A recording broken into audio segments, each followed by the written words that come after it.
Anim na bayan sa Southern Leyte, COVID-free na. May report si Gemma Narit. COVID Radio. Hashtag Laging Handa. Radyo Pilipinas Special Coverage. Anim na bayan ng Southern Leyte ang negatibo ngayon sa COVID-19 pandemic.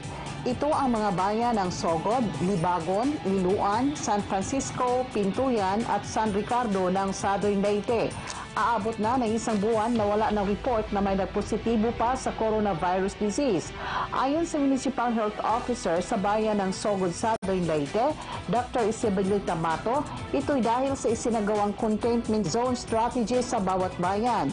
Ang sinumang bahay at lugar na may nagpositibo sa coronavirus disease, lagyan ng police yellow line at 500-meter radius, hindi pwedeng malapitan ang area sa mga nagpositibo at lahat ng mga close contact nito ay inilagay sa quarantine facilities. Isa ilalim ng swab test at doon na sila sa quarantine area, aantayin kung nahawaan ba sila sa virus. Bigyan din silang mga masustansyang pagkain at vitamins pangkontra sa coronavirus disease.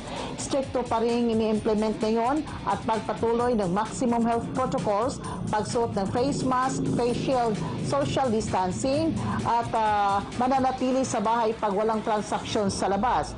Kasali na dito ang paghuhugas ng kamay.